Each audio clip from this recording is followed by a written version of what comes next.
欢迎来到 News TT70，点击订阅频道，不要错过当天最热门的新闻。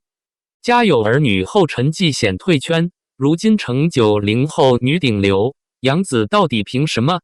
备受关注的《余生，请多指教》开播了。这部从2019年开拍后就频频上热搜的小甜剧，溜了观众一次又一次，直到大伙儿的耐心即将消耗殆尽了，这才姗姗来迟。课堂学者们看了这部剧，纷纷大呼好甜。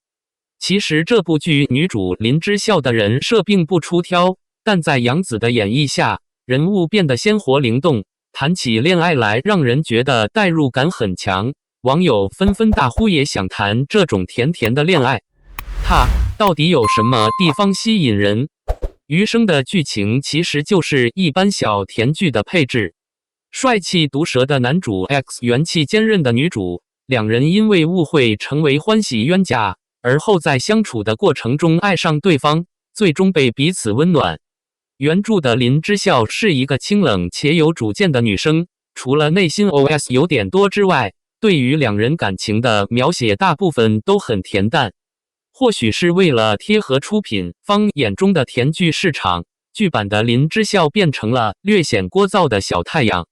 前期始终保持着咋咋呼呼的形象，还有点爱闹事。而这些原本看似不讨喜的人设元素放在杨紫身上，似乎变得不惹人厌了，甚至随着剧情的推进，开始让观众产生代入感。尤其是他最擅长的哭戏。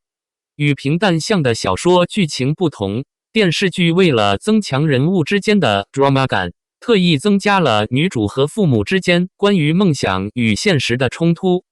不得不说，这个主题实在很常见。可当看到杨紫倔强地梗着脖子，用一种天真有余、气势不足的姿态和爸爸大吵，尽数宣泄自己内心的委屈与愤懑时，还是会忍不住替他觉得伤心。这是一场大开大合的表演，眼泪和伤心都是平铺且直白的。在得知爸爸身患胃癌后，这汪眼泪又有了不同的意义。面对不知所措、掩面痛哭的妈妈，林之孝仿佛一瞬间长大，轻轻抚了抚对方的头，佯作坚强地拍拍肩膀，告诉妈妈自己已经可以依靠。然而与强颜欢笑的嘴角相悖的是，他怎么都忍不住的红眼眶。在母女俩的有意隐瞒下，爸爸以为自己只是胃溃疡。当妈妈发现病床下偷藏的烟，因此情绪激动大声讲话时，林之孝的表情开始变得复杂。在母亲的指责和父亲的讨饶声中，林之孝始终静静坐在那里苦笑，直到听见爸爸说不就是个胃溃疡后，眼泪终于决堤，却又不愿让爸爸发觉自己的反常，连伤心至极都显得那么小心翼翼。诸如此类的高光时刻还有很多，比如前一秒陪爸爸笑嘻嘻的聊天，等爸爸睡着后坐在一旁无声流眼泪。爸爸得知自己病情真相后，担心死在手术台上，所以独自离开。林之孝一边发疯似的寻找，一边眼中含泪的放狠话要把他的腿打断。面对是否要出国治疗一事，林之孝劝爸爸积极治疗，却在爸爸如果治不好呢的反问中，红着眼睛不知所措看向一旁。剧里林之孝的哭戏很多，却能让观众在每一滴眼泪中都尝到不同情绪，从细微之处延伸出人物的成长线。不得不说，杨紫在情绪处理上真的够绝，不顾美丑，眼泪和汗都破坏了妆发，却意外的很动人。那些原本平淡无味的小人物角色，在这样细腻演技的加成下，也变得这样鲁莽又鲜活。这也是为什么许多人一边吐槽余生剧情，一边又舍不得弃剧的原因。这种高光演技在杨紫以往的剧中也有迹可循，像是《香蜜》里流传最广的那段，至今4年过去了，可以说仍然无人超越。哪怕不知道前后剧情，也不妨碍被杨紫的眼泪击中心脏。你可曾爱过我？从未。而3年前大爆的亲爱的、热爱的、童年委屈的小模样，也让许多观众印象深刻。这小孩怎么这么死心眼啊？潜台词你懂不懂？听不懂。如果说演技尚且能靠后天捕捉磨练，那么这份超越大部分同龄演员的共情力，完全可以说是老天爷赏饭吃了。俗话说，流水的 CP， 铁打的杨紫。BG 之光绝不是浪的虚名，余生里也不例外。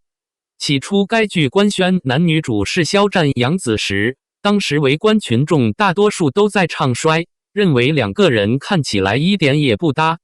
粉丝的混战也很有趣，这边说女方颜值配不上哥哥，那边说男方咖位够不着姐姐，你来我往，阴阳怪气，那叫一个热闹。结果现在剧播了，原本无情的课堂人们闻风而来，浅看一眼发现，哟，这俩人挺配的啊！光是为剧情拍的几张拍立得，都让人觉得甜滋滋的，就像你我朋友圈里爱秀的小情侣。都说杨紫百搭的诀窍来自少女感，与娱乐圈共识的定义不同，杨紫的少女感显得很粗糙。她不来自少女脸颊上的细容，不存在于弧度总是恰到好处的嘴角，更与 JK 和双马尾这些外物无关。她的能量来自于那股柴火劲儿，开心就放肆大笑，时常会言语无忌，跟人相处从不爱端着。而这股劲儿融入在演技里，就形成了独一份的气质，让人觉得娇憨自然，像一株路边绽放的小野花。所以这也就答疑了为什么有些剧是帅哥美女颜值盛宴，却始终不被观众买账。究其原因，还是演员的包袱丢得还不够高，情感和肢体语言处理得太过于悬浮。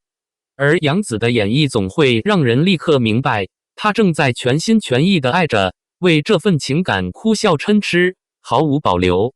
比如亲热里看着大英雄的星星眼，在余生里林之孝因为脸上过敏，担心自己在爱人眼中不够好看，在听到对方安抚怎么样都美后，依然噙着眼泪的有些不安，如湿的头发贴在脸侧。当观众被他的情绪吸引带入，加上他的演本身不具有攻击性，人们很容易就会将角色的情感投射到自己身上，内心随之起起伏伏。这也是杨紫能够奶红对手男演员的秘诀。看他演戏，尤其是在演绎少女类角色的时候，总觉得男主都更帅了一点。不过有意思的是，杨紫和每位男主的 CP 感几乎都没有延续到线下。抛开大学时期的那段绯闻不谈，杨紫出道这些年，除了在2017年承认了与秦俊杰的恋情，到2018年两人宣布分手，此后就再无其他真恋情绯闻。只剩哥们满天下，再演古偶还能爆吗？如今的杨紫有心尝试不同路线，可在大部分观众心里，她依然是那个亲切活泼的国民闺女。毕竟从10岁出道起，她已经在大众视野活跃了20年，而真正让她为人所熟知的契机，还要数2004年的情景喜剧《家有儿女》。一个内心坚定有主见，说起话来妙语连珠，还时不时有点小叛逆的形象，在杨紫的演绎下生动又丰富。可以说夏雪这个角色深入人心的程度，时至今日还能给她带来红利。只要杨紫出了新剧，大伙儿都乐意去瞅上几眼，就当是支持儿时的朋友。家有儿女后，杨紫沉寂了一段时间，经历了每个童星都会遇到的成长痛，很多童星熬不这段，最终都会淡出娱乐圈。幸运的是，2014年杨紫遇到了《战长沙》，也是她重拾自信的一部作品。尽管彼时的杨紫还处在学生时期，但和比她大13岁的霍建华同场飙戏却丝毫不露怯，两人 CP 值全程拉满，也让所有观众开始正视她的演技。至今这部剧在豆瓣还挂着 9.1 的高分。有了高分剧傍身的底气，杨紫的演员之路似乎并未就此大门敞开。战长沙之后，她陆续参演了3部电影和3部剧，都没能溅起太大水花。直到2016年，一部都市职场女性剧《欢乐颂》上线，引发当年全民追剧的浪潮。邱莹莹的人设虽然颇具争议，但不可否认的是，这个角色极大推助了她的事业发展，开拓出杨紫戏路上的更多可能性。而随后的《青云志》《白蛇传说》等剧，的确都收获了不错的口碑。2018年，香蜜沉沉烬如霜现象即爆红，一战成名的杨紫进入流量小花行列。第二年，《亲爱的热爱的》又成爆剧，则是彻底让杨紫成为90花中实际的佼佼者。虽然事业蒸蒸日上，但不难看出杨紫和团队都在尝试转型。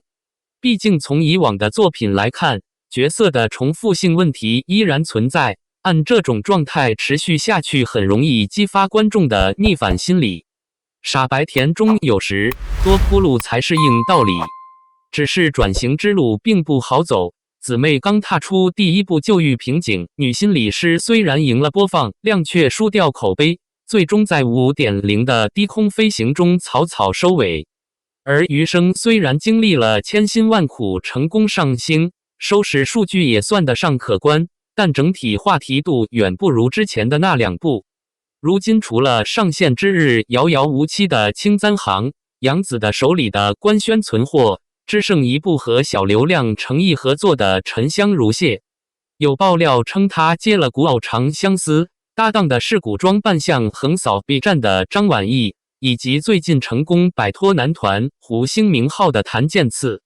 距离杨紫上一部古偶剧已经过了4年，对于这次的消息，虽然还未经官方认证，却也让观众们觉得迫不及待。